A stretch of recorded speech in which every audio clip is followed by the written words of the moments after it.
Swing সেকশনে তোমার fabric না, কাট পিস গুলা বা আমাদের হচ্ছে অ্যাপারেল কম্পোনেন্ট, ইন্ডিভিজুয়াল কম্পোনেন্ট গুলা। আর কাটিং সেকশনের তোমার ইনপুট ম্যাটেরিয়াল হচ্ছে ফেব্রিক আর আউটপুট হচ্ছে কাট পিস।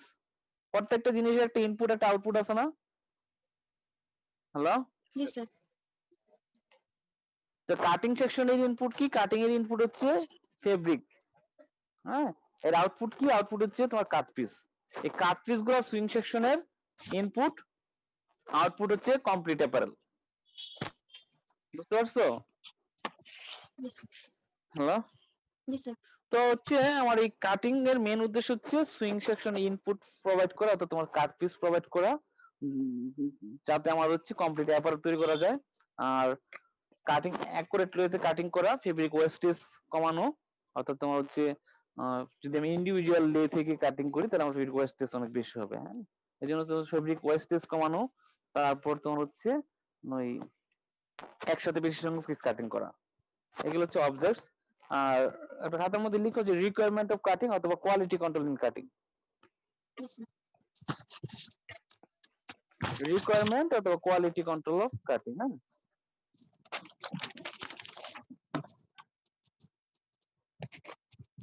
মেজো পড়ো তো, যে রিকোয়ারমেন্ট অফ কাটিং লেখা আছে যে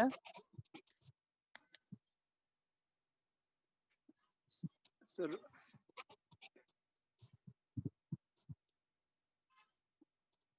স্যার একটু জুম করুন sir. Sir precision of cut, তারপর হচ্ছে clean edges, in fast edge, consistently in cutting, support of the infused edged, consistency in cutting, support of the lay. এগুলো হচ্ছে আমাদের কাটিং এর রিকোয়ারমেন্ট। প্রিসিশন অফ কাটিং, হ্যাঁ, এটা প্রিসিশন অফ কাটিং হবে আর কি। প্রিসিশন শব্দের অর্থ হচ্ছে তোমার অ্যাকুরেসি বা অ্যাকুরেট। তার মানে হচ্ছে তোমার হচ্ছে precision of cutting is accurate cutting বা অ্যাকুরেসি, কাটিং অ্যাকুরেসি অথবা পারফেক্ট কাটিং। শুনতেছো? জি স্যার, শোনা যাচ্ছে। জি স্যার। তো আমাদের পারফেক্ট কাটিং বা তোমার কাটিং অ্যাকুরেসি কখন হবে? যখন আমরা মার্কার ডাইমেনশন মেইনটেইন করি, অর্থাৎ তোমার হচ্ছে মার্কারের মধ্যে যেভাবে তোমার প্যাটার্ন পিস গুলো ইনস্ক্রাইব করা আছে ঠিক সেম ডাইমেনশনে সেম পজিশন যদি আমরা কাটতে পারি তাহলে আমার হচ্ছে কাটিং অ্যাকুরেসি হবে। কিন্তু মার্কারের মধ্যে আছে তোমার সাপোজ প্যাটার্নের লেন্থ 20 সেন্টিমিটার, আমরা কাটিং করলাম 19.8 সেন্টিমিটার, তাহলে তোমার অ্যাকুরেসি হবে কাটিং এর? না স্যার, না স্যার, হবে না। না স্যার। এর জন্য হচ্ছে প্যাটার্নের মার্কারের মধ্যে যেভাবে তোমার প্যাটার্ন পিস গুলো ডাইমেনশন দেওয়া আছে সেম ডাইমেনশন হতে হবে কাটিং করার সময়, বুঝছেন? আর প্রিসিশন অফ কাটিং অনেকগুলো ফ্যাক্টরস এর উপর ডিপেন্ডেবল, অর্থাৎ তোমার কখন কাটিং অ্যাকুরেসি হবে, কোন ক্ষেত্রে কাটিং অ্যাকুরেসি না হতে পারে, এটা একটা ফ্যাক্টর আছে। যদি তোমার কাটার ম্যান ম্যানুয়াল কাটিং যদি করা হয়, কাটার ম্যানের যে কাটার ম্যান বা যে তাকে অবশ্যই হাইলি এক্সপিরিয়েন্সড হতে হবে, বুঝছেন? অর্থাৎ তার স্কিল থাকতে হবে, বুঝছেন? কাটার ম্যানের হাইলি স্কিল থাকতে হবে, তাকে এক্সপিরিয়েন্সড পারসন হতে হবে, তার টেকনিক্যাল নলেজ ভালো থাকতে হবে। দেন হচ্ছে তোমার শার্প ব্লেড ইউজ করতে হবে। কাটিং যে নাইফ বা কাটিং যে টেমপ্লেট বা ডিভাইস, এটা অবশ্যই কি হতে হবে? শার্প হতে হবে, হ্যাঁ। দেন হচ্ছে তোমার যদি আমার কম্পিউটারাইজ মেথড অ্যাপ্লাই করার সুযোগ থাকে তাহলে অবশ্যই ম্যানুয়াল অ্যাপ্লাই না করে কম্পিউটারাইজ মেথড অ্যাপ্লাই করতে হবে, তাহলে আমার কাটিং অ্যাকুরেসি বেশি পাবো বা প্রিসিশন অফ কাটিং বেশি হওয়ার পসিবিলিটি বাড়বে। শুনতেছো? আর যদি আমার কম্পিউটারাইজ টেকনিক করার মতো ক্যাপাবিলিটি থাকে তাহলে অবশ্যই অবশ্যই আমার কি করা উচিত? কম্পিউটারাইজ টেকনিক ইউজ করা উচিত, হ্যাঁ। আর হচ্ছে তোমার ফেব্রিক ক্যারেক্টারিস্টির উপর ডিপেন্ড করে। সাধারণত তোমার হচ্ছে ন্যাচারাল ফাইবারের ক্ষেত্রে, ফেব্রিকের ক্ষেত্রে, অর্থাৎ যেসব ফেব্রিক ন্যাচারাল ফাইবার দিয়ে তৈরি করা হয় ওইগুলোর ক্ষেত্রে কাটিং অ্যাকুরেসি বেশি হয়, অর্থাৎ তোমার ডিফেক্ট হওয়ার পরিমাণ কম থাকে। আর ম্যানমেডের ক্ষেত্রে তোমার একটু ডিফেক্ট হওয়ার পসিবিলিটি বেশি থাকে। আর ফেব্রিক লে একটা ফ্যাক্টর, ফেব্রিক লে যদি তোমার সাব অপটিমাম লেভেল থাকে তাহলে তোমার হচ্ছে কাটিং অ্যাকুরেসি হবে। আর যদি ফেব্রিক লে আমার অপটিমাম হচ্ছে বেশি হয়ে যায়, অর্থাৎ হচ্ছে আমাদের আগে আলোচনা করেছিলাম যে ব্লেডের হাইটের সাথে তোমার হচ্ছে ফেব্রিক লে এর একটা রিলেশন আছে, হ্যাঁ। তো রিলেশন যদি তোমার ব্রেক হয়, যেমন তোমার স্ট্রেট নাইফের ক্ষেত্রে ব্লেডের 70% হাইট ফেব্রিক লে হবে, আর রাউন্ড নাইফের ক্ষেত্রে 50%। তো তোমার স্ট্রেট নাইফ আছে 30 সেন্টিমিটার, এখন 30 সেন্টিমিটারের 70% হচ্ছে 21 সেন্টিমিটার, না হয়ে একটু বেশি হয়ে গেছে। তোমার দেখা যায় 22 সেন্টিমিটার বা 23 সেন্টিমিটার, তখন তোমার হচ্ছে কাটিং এর ক্ষেত্রে বিভিন্ন রকম প্রবলেম হবে, অর্থাৎ নাইফ অপারেট করতে গেলে আমার প্রবলেম হবে। শুনতেছো? জি স্যার, বুঝছি। জি স্যার। এই হচ্ছে তোমার ফ্যাক্টর সার্কেল। অর্থাৎ কাটিং অ্যাকুরেসি করার জন্য অবশ্যই কি হতে হবে, আমার এক্সপিরিয়েন্স কাটার ম্যান নিয়োগ করতে হবে। ম্যানমেড যদি আমি ম্যানুয়ালি কাটিং করি, তারপর শার্প ব্লেড ইউজ করতে হবে। হ্যাঁ, আর যদি আমার সুযোগ থাকে বা কোম্পানির যদি অ্যাফোর্ডেবিলিটি থাকে, তাহলে তোমার অবশ্যই কম্পিউটারাইজ মেথড ইউজ করা উচিত, তাহলে কাটিং অ্যাকুরেসি বেশি হবে। আর তারপরে হচ্ছে তোমার ম্যানমেড এর ক্ষেত্রে অ্যাকুরেসি কম হওয়ার সম্ভাবনা, ন্যাচারাল ক্ষেত্রে বেশি হয়। এগুলো হচ্ছে ফ্যাক্টরস। আর ক্লিন এজ এটা বলতে বোঝায় যে তোমার হচ্ছে কাটিং করার পরে তোমার এজ থেকে যাতে কোনো রকমের থ্রেড না বের হয়। কাটিং করার পরে এজ থেকে যেন কোনো থ্রেড না বের হয়, কারণ যদি থ্রেড বের হয়ে যায় তাহলে কি হবে, থ্রেড বের হলে তোমার হচ্ছে ওই কাট পিসের ডাইমেনশন চেঞ্জ হয়ে যাবে। ডাইমেনশন চেঞ্জ হবে না যখন আস্তে আস্তে থ্রেড বের হবে, অর্থাৎ দৈর্ঘ্যবস্তু কমে যাওয়ার সম্ভাবনা থাকবে। এই জন্য তোমার কি করতে হয়, আমাদের গ্রেন লাইন মেনটেন করে কাটিং করলে তোমার থ্রেড বের হওয়ার পসিবিলিটি কম থাকবে। অর্থাৎ আমরা ফেব্রিক গুলো জানি যে তোমার হচ্ছে ওপেন ফেব্রিক 90 ডিগ্রি অ্যাঙ্গেলে থাকে, ওয়ার্প এবং ওয়েফট কিভাবে থাকে, একটার সাথে একটা 90 ডিগ্রি অ্যাঙ্গেলে ক্রস থাকে, ইন্টারলেসিং হয়। এই জন্য তোমার হচ্ছে ওপেন ফেব্রিক যদি আমরা হয় হরিজন্টাল বরাবর অর্থাৎ গ্রেন লাইন মেনটেন করে যদি কাটিং করি, তাহলে আমার ক্লিনেস হবে আর কি। অর্থাৎ তোমার হচ্ছে প্রান্ত থেকে বা এজ থেকে তোমার থ্রেড বের হওয়ার পসিবিলিটি থাকবে না। ইনফিউজ ফেস, ইনফিউজ তো বোঝোই, ফিউজ মানে হচ্ছে কোনো কিছু মেল্টেড হয়ে যাওয়া, অর্থাৎ কোনো পার্টস মেল্টেড হয়। কোন ক্ষেত্রে মেল্টেড হয়, আমাদের স্প্রেডিং এর সময় যে আমরা আলোচনা করেছিলাম। ওপেন ফেব্রিক, আরে না, নিট তোমার হচ্ছে ম্যানমেড ফেব্রিকের ক্ষেত্রে, ম্যানমেড ফেব্রিকের ক্ষেত্রে তোমার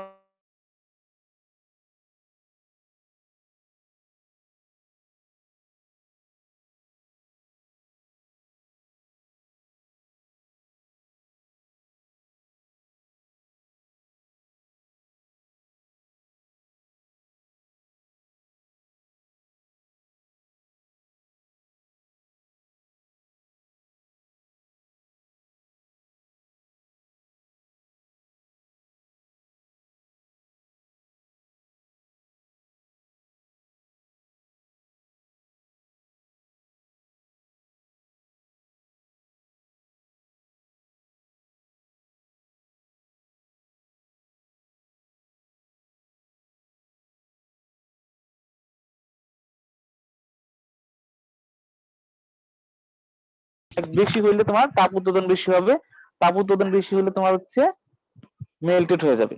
এর জন্য আমার কিছু রেমেডিস নিতে হবে, অর্থাৎ কিছু স্টেপ নিতে হবে। স্টেপ গুলা কি তুমি মাদিয়া বলো তো, আগে তো আলোচনা করছিলাম যে আমাদের কি কি স্টেপ নিতে হয়। স্যার বুঝি নাই। ফিউজ যাতে না হয়, হ্যাঁ, তাহলে আমার কি কি স্টেপ নিতে হবে, রেমেডিস কি কি নিতে হবে? স্যার আমাদের হিট ব্লেডের হিটটা ঠিক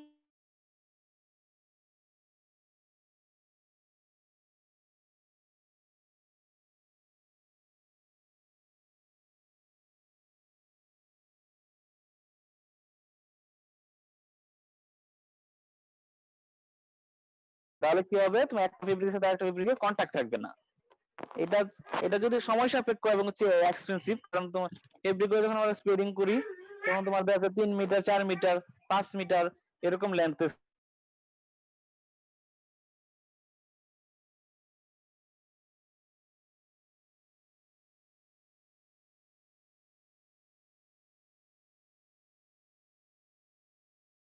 নষ্ট না হয়, এর জন্য তোমার দুটো ফেব্রিকের মাঝখানে এন্টি ফ্রিকশন পেপার ব্যবহার করতে হবে।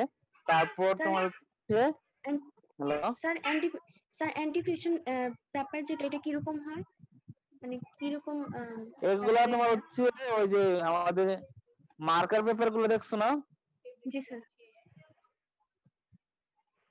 মার্কার পেপারের মতোই, তবে হ্যাঁ ওইরকম পাতলা থাকে, একটু স্লিপারি টাইপের।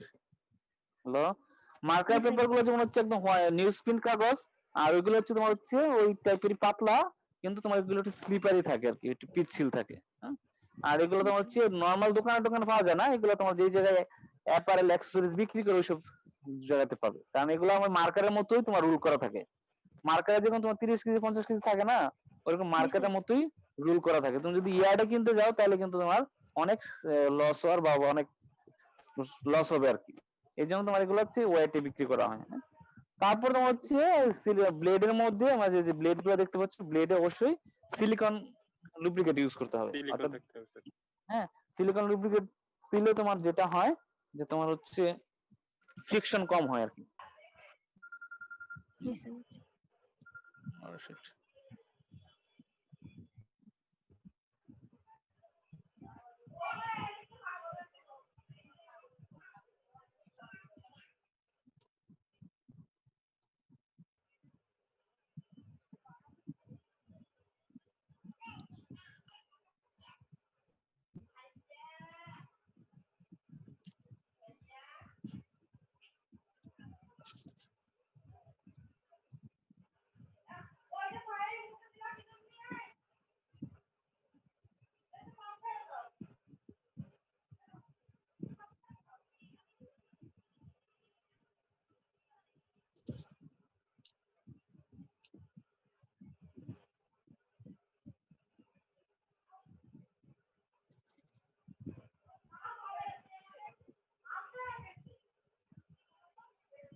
হ্যালো, জি স্যার। জি স্যার। যারা একটা কল আইছিল।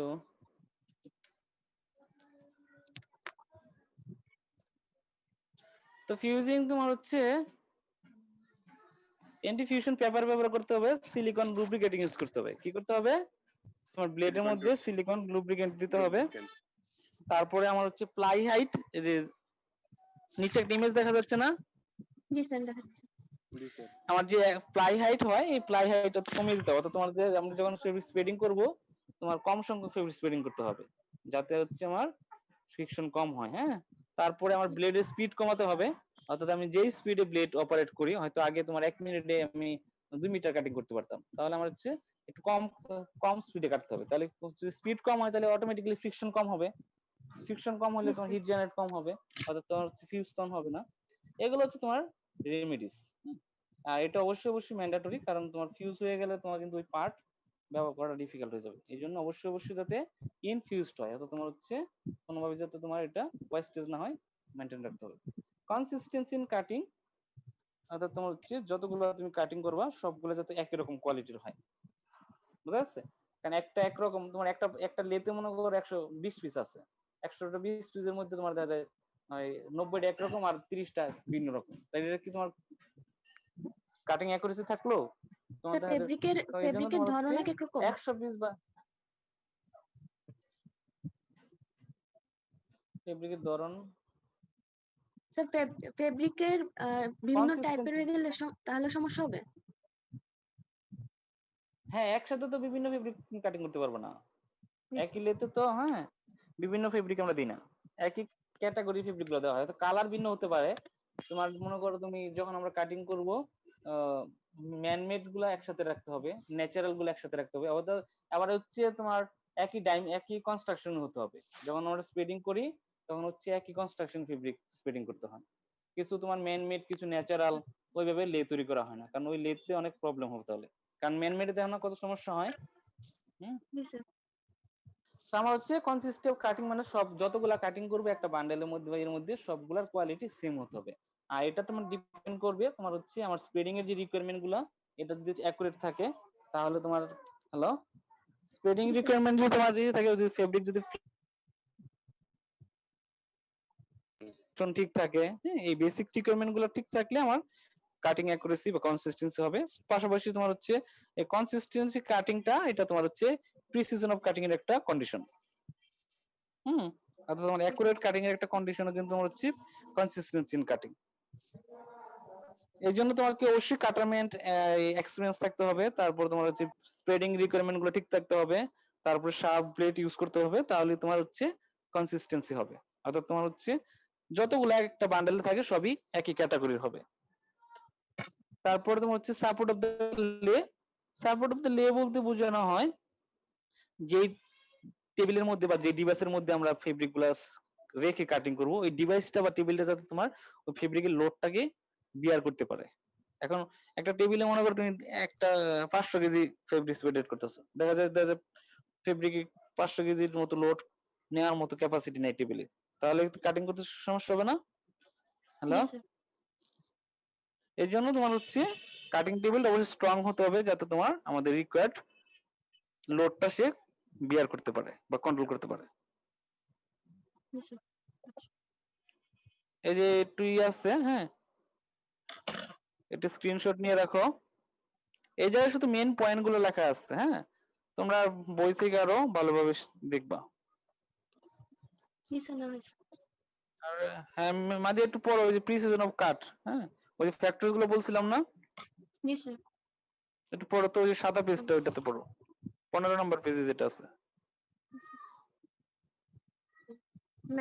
Method of cutting employed: marker planning, distance between two pattern pieces, marker making, carded making by pen or pencil, condition of cutting equipment, machine, blade, etc. Machine Skill blade, and motivation of the operator. এরা এগুলো আলোচনা করছে। তারপরে আমি যেগুলো বললাম ঠিক আছে ওগুলো লিখবা। ওরা কিছু ফ্যাক্টরস আলোচনা করছে যে মেথড অফ কাটিং এমপ্লয়েড, অর্থাৎ আমাদের যে দুইটা মেথড আছে না, একটা ম্যানুয়াল মেথড একটা কম্পিউটারাইজ মেথড। তো আমরা যদি কম্পিউটারাইজ মেথড ইউজ করি তাহলে আমার কাটিং অ্যাকুরেসি বেশি হবে। হ্যাঁ, তারপরে তোমার marker planning, distance between two mark pattern piece. Pattern piece গুলো যদি একেবারে একটার সাথে একটা 100% অ্যাটাচ হয়ে যায় তাহলে তোমার কিন্তু কাটিং অ্যাকুরেসি হবে না, একটু ডিসটেন্সও থাকতে হবে, বুঝা গেছে? একেবারে ডিসটেন্স না থাকলে কি হবে, তোমার দেখা যায় একটার সাথে একটা তোমার কাটিং যদি ব্লেড যদি ডিফ্লেকশন করে, তো যে লাইন থেকে যদি তোমার হচ্ছে ব্লেডটা ডিসপ্লেস হয়ে যায় তখন কিন্তু তোমার পাশেরটাকে গিয়ে সরাসরি অ্যাটাক করবে। এই জন্য তোমার একটু মিনিমাম একটু গ্যাপও রাখতে হয়, বুঝা গেছে? আর cleanness, free from fraying. Free from fraying বুঝো, যেটা আগে বলছিলাম, ফ্রি ফ্রম ফ্রেইং বলতে তোমার বোঝানো হয় যে আমাদের কাট পিস থেকে যদি সুতা বের হয়ে যায়, তোমার দৈর্ঘ্য বস্তু বরাবর বা প্রস্থ বরাবর যেভাবে হোক, যদি তোমার হচ্ছে কাট পিস থেকে থ্রেড গুলা বের হয়ে যায় একে বলা হয় ফ্রেইং। বুঝতে পারছো? হ্যালো, অর্থাৎ তোমার হচ্ছে যখন তুমি একটা জিনিস কাটিং করো, তোমার এজ থেকে তোমার দেখা যায় এজ বরাবর সুতা থাকে না, ওই সুতাগুলো যদি তোমার বের হয়ে যায়, এই বের হওয়াকে বলা হয় ফ্রেইং। আর ফ্রেইংটা কখন হবে, যখন আমরা হচ্ছে ডায়াগোনালি বা বায়াস আকারে কাটবো, ডায়াগোনালি বা বায়াস আকারে কাটবো। কিন্তু যদি আমরা ভার্টিক্যাল লাইন অথবা হরিজন্টাল লাইন মেনটেন করে কাটিং করি, তাহলে কিন্তু আমার বেসিক্যালি তোমার ফ্রেইং হবে না আর কি।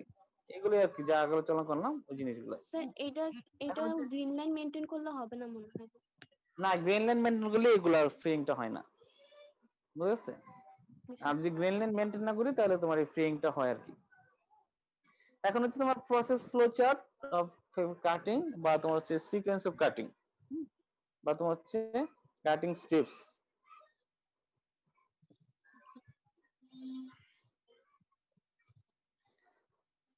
দেখতে পাচ্ছ স্ক্রিনে? জি স্যার দেখেন। জি স্যার দেখেন। জি স্যার। ম্যাথ একটু পড়ো তো, এটা মধ্যে একটু কারেকশন আছে, সবাই একটু কি করো, খাতা কলম নাও, যে যে কারেকশন আছে আমি ওই জায়গায় বলবো না, হ্যাঁ? জি স্যার। দেখো process flow chart of Pattern fabric received from cutting. pattern department. হ্যাঁ, The pattern received from pattern department. Cutting ratio received from merchandiser. Marker making. Fabric received from the store. Fabric checking. Fabric spreading. Marker placing on the lay. Cutting the fabric. Numbering. Checking. Sorting and bundling. Send the sewing department.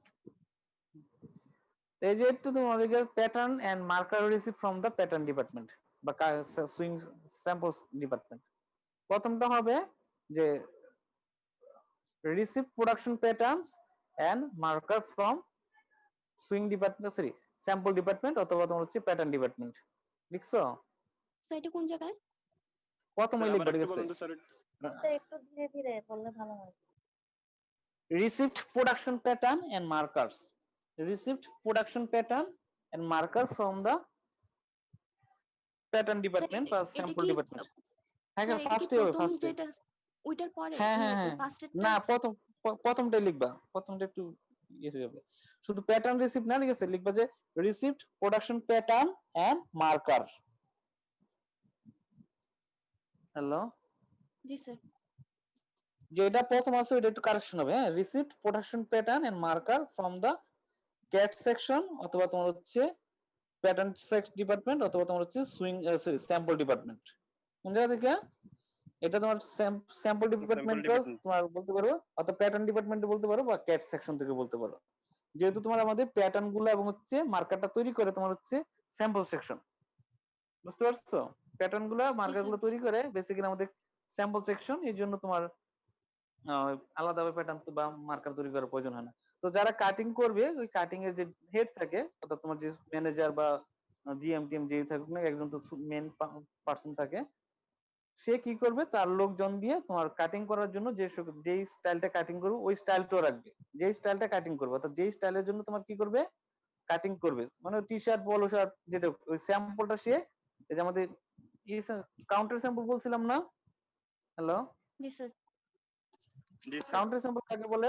যে approve স্যাম্পলকে follow করে যে sample লেখা, হ্যাঁ, ওই cutting manager একটা counter sample রাখবে। তারপর তোমার হচ্ছে এই ক্যাট সেকশন থেকে বা আমার স্যাম্পল সেকশন থেকে ওই স্টাইলের জন্য যেই স্টাইল তুমি আলটিমেটলি কাটিং করবে ওই স্টাইলের সবগুলা প্রোডাকশন প্যাটার্ন এবং মার্কার রিসিভ করবে।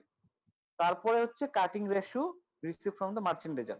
দেন হচ্ছে তোমার যেই স্টাইলটা তোমাকে কাটিং করতে হবে বা যেই স্টাইলের জন্য তুমি কাটিং করবা ওই স্টাইলের তোমার হচ্ছে একটা কাটিং রেশিও থাকে যে কোন স্টাইলের জন্য কত পিস কাটিং করতে হবে, হ্যাঁ, এবং একটা পিওর শিট থাকে পারচেজ অর্ডার শিট, বুঝছো? পিওর শিট মানে পারচেজ অর্ডার শিট থাকে। এই কাটিং রেশিও মানে তোমার হচ্ছে কোন স্টাইলের কোন সাইজের কোন কালারের কতগুলা কাটিং করতে হবে, এটা তোমার হচ্ছে মার্চেন্ডাইজার তোমার প্রোভাইড করবে কাকে?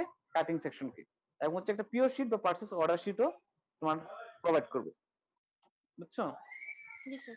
আর মার্কার মেকিংটা এটা স্কিপ করবো, এটা লেখার দরকার নাই। দেন হচ্ছে তোমার ওই যে পিওর শিট এবং হচ্ছে তোমার কাটিং রেশিও তোমার পাওয়ার পরে তোমার কতগুলা কাটিং করবে ওই পিওর শিটের মধ্যে অথবা কাটিং রেশিওতে মেনশন আছে, হ্যাঁ, এবং হচ্ছে একটার জন্য কতটুকু ফেব্রিক লাগবে না লাগবে এর ডিটেইলস গুলো থাকে। তাহলে তোমার যদি মনে হয় 5000 পিসের জন্য কাটিং করবে, এই 5000 পিসের জন্য কতটুকু ফেব্রিক লাগবে এটা তোমার হচ্ছে ওইগুলোর মধ্যে মেনশন থাকবে। আর মার্কারের মধ্যে তো আমরা আলটিমেটলি ফেব্রিক কোয়ান্টিটি বের করি, তাই না? যে তোমার হচ্ছে 1 পিসের জন্য 200 গ্রাম, তাহলে তোমার হচ্ছে 5 পিসের জন্য 1 কেজি, এভাবে তোমার হচ্ছে টোটাল কোয়ান্টিটি মার্কারের মাধ্যমে জানা যায়। তো আমার তারপর তোমার হচ্ছে ওই কোয়ান্টিটি অনুযায়ী তোমার যে পরিমাণ ফেব্রিক লাগবে এটা তোমার ফেব্রিক কাটিং সেকশনে যে প্রদান থাকবে সে রিকুইজিশন থেকে ফেব্রিক স্টোরে পাঠাবে।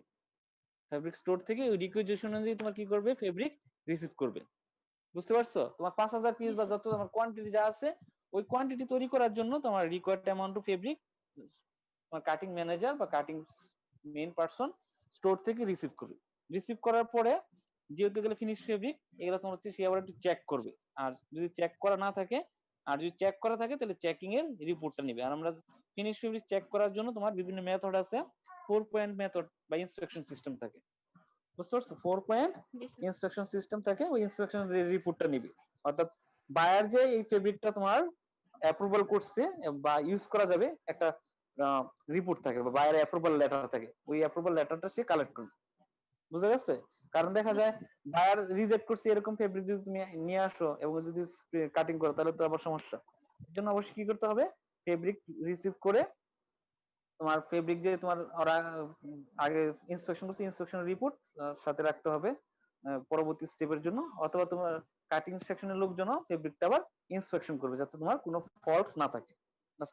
ইন্সপেকশন করার পরে তোমার কি করবে, ওই ফেব্রিক গুলা স্প্রেডিং করবে। স্প্রেডিং কিভাবে করবে, আমার মার্কারের ডাইমেনশন অনুযায়ী লেখা আছে না ফেব্রিক স্প্রেডিং। ফেব্রিক স্প্রেডেড হওয়ার পরে তোমার হচ্ছে মার্কারটা কি করবে, মার্কারটা আমার উপরে প্লেসমেন্ট করবে, স্প্রেডেড ফেব্রিকের উপরে মার্কার প্লেসমেন্ট করবে। এগুলো হচ্ছে ম্যানুয়ালের ক্ষেত্রে। হ্যাঁ, তারপর হচ্ছে তোমার কাটিং করবে। কাটিং করবে কিভাবে, কাটিং ডিভাইস দিয়ে বা ব্লেড দিয়ে, যেভাবে কাটিং ইনস্ট্রুমেন্ট দিয়ে। কাটিং করার পরে তোমার হচ্ছে প্রত্যেকটা কাট পিসে কি করবে, নাম্বারিং করবে। প্রত্যেকটা কাট পিসে তোমার কি করবে, নাম্বারিং করে। হ্যাঁ, দেখবা যে তোমার এই প্রিন্টের মতো তোমার ই করে, প্রিন্ট দেয় আর কি, যে একটা বান্ডেলে যদি তোমার যদি 100 নাম্বার 100টা থাকে তাহলে প্রত্যেকটাতে একটা সিরিয়াল নাম্বার দেয়। তারপর তোমার চেকিং করে, নাম্বারিং করবে, পাশাপাশি চেকিংও করবে। অর্থাৎ কোনো কাটিং করার সময় তোমার বিভিন্ন ডিফেক্ট থাকতে পারে না, বাট যেগুলো ডিফেক্ট থাকবে ওই ডিফেক্ট গুলো তোমার হচ্ছে ফেলে দিবে যদি ইউজ করার মতো না হয়, বা যদি তোমার রেকটিফাই করা যায় তাহলে রেকটিফাই করবে। অর্থাৎ তোমার হচ্ছে চেক করবে আর কি, যেগুলো তো কাটিং করা হয়েছে চেক করে আমার ভালোগুলো একসাথে রাখবে আর খারাপগুলা তোমার আলাদা করবে। তারপর তোমার হচ্ছে শর্টিং এবং বান্ডেলিং করবে, অর্থাৎ তোমার হচ্ছে সাইজ অনুযায়ী শর্টিং করবে। তারপর তোমার হচ্ছে বান্ডেল করবে। বান্ডেল কিভাবে করবে, 100টা করতে পারে, 50টা করতে পারে, 20টা করতে পারে, এটা ডিপেন্ড করে তোমার হচ্ছে সুইং সেকশনের ক্যাপাসিটির উপর। কিসের উপর, সুইং সেকশনের ক্যাপাসিটির উপর। তারপর তোমার হচ্ছে এই বান্ডেল গুলা, এই যে তোমার কাট পিসের যে বান্ডেল গুলো, এগুলো তোমার হচ্ছে সুইং সেকশনে প্রোভাইড করবে। এটাই হচ্ছে তোমার কাটিং ফ্লো চার্ট বা প্রসেস।